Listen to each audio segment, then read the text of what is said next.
And it's Susan here again from Gems NI. In a minute we're going to look at CV development, but first this is really important. Gems NI, we're still open for business. We can't see you face to face, but we can be available to you on the end of a phone line, on email or text or any other method that helps. And here's the ways in which you can get in touch with us. You can phone us on this number. You can email us, teams@gemsni.org.uk. You can send us a message on our Facebook page, or if you're on Twitter, you can send us a tweet as well too. So now we're going to get into the detail of looking at putting your CV together. Now there's a few rules straight from the get-go. This does not have to be chapter and verse about every move you made and every step you took. Sorry, Sting, that didn't work very well. It's got to be concise. It's got to say who you are, how you can be contacted, what you've done, your qualifications and the things that you're interested in. And before you start to build your CV, you need to have assembled everything together, the dates of your jobs, the from tos, the reasons for leaving, what you moved on to. And in some cases, if you're applying for jobs in the security sector, for example, you will have to fill in any gaps or in your employment as well. But if you talk to one of our mentors, they can assist you with that, and they can also assist you with things like declaring criminal convictions and things like that. So there's nothing impossible there. When you're putting your CV together, as I said, it needs to be concise. It needs to give the reader a quick look in your shop window as to what it is you have to sell, who you are, what you do, your experience, and why it would be good to take another look at you, invite you for an interview, or give you a telephone call or whatever.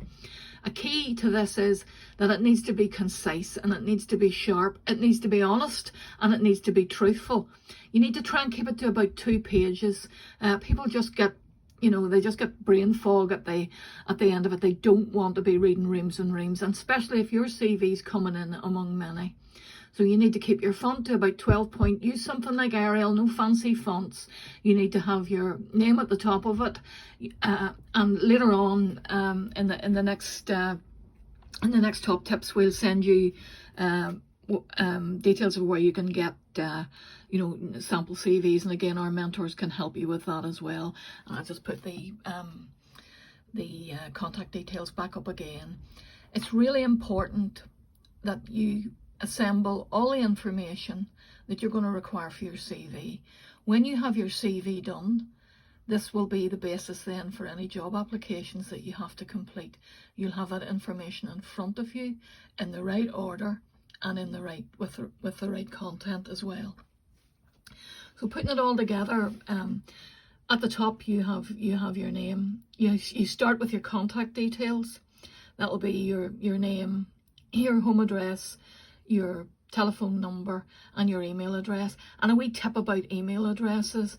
I once got a CV sent to me with the opening bit of it. The email address was Army of Darkness @ Now that's not professional. So if you're a big fan of wrestling or whatever it is, you need to ensure that you have a professional email. So get on to Gmail or one of the other sources and get yourself a decent email address that you can share with potential employers. Another little note about things like Facebook: employers do check. So you need to be very clear that what you post on Facebook can be checked up on by employers. Many now go straight to Facebook when they get the CVs in and look and see what you're really up to. And for most of us, we use those things to share our things with our families and information, opinions and things like that.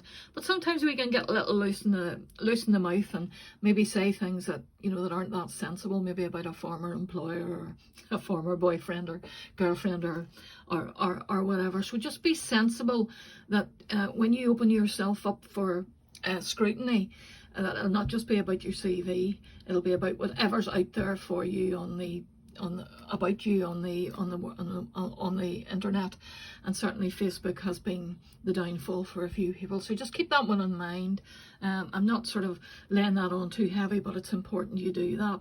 So you start off, you assemble your personal information, and then you might want to below that put in sort of a personal statement about what your interests are.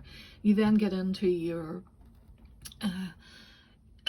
you can do it either two ways. You can start with your work history, which most employers will want to see, or you can pop in your skills and your qualifications in there first as well. And you can see maybe in terms of this video that somebody's just sent me an email about getting the message across here. So hopefully I'm doing things right.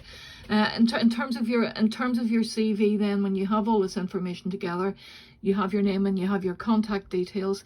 You can put your personal statement in next.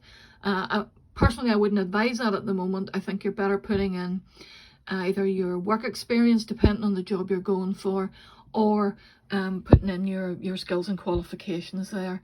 If you're putting your work experience in, it's the dates from and to your employer, what your job was, and maybe a few ideas about what the key things are, your key accomplishments.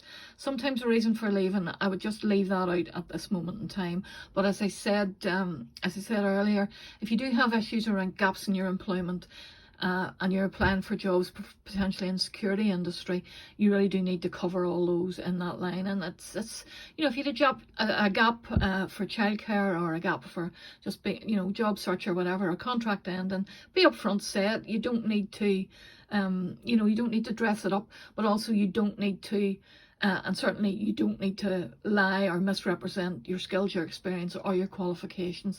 Employers will check, and if they give you a job offer, they will ask for the original copies of those qualifications. So succinct, no more than 2 pages. You can put your references in at the bottom, your hobbies and interests as well too.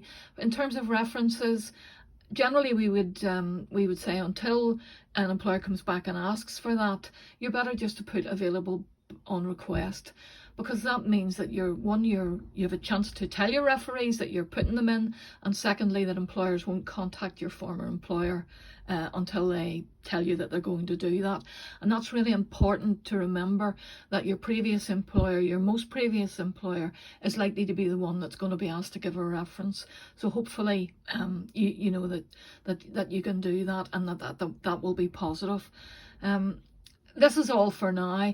Next time we'll move on to application forms. So everybody stay safe, stay well. Remember, you're not on your own. GEMS is still open for business. Get in touch with us if you want more one-to-one help. Thanks, and bye for now.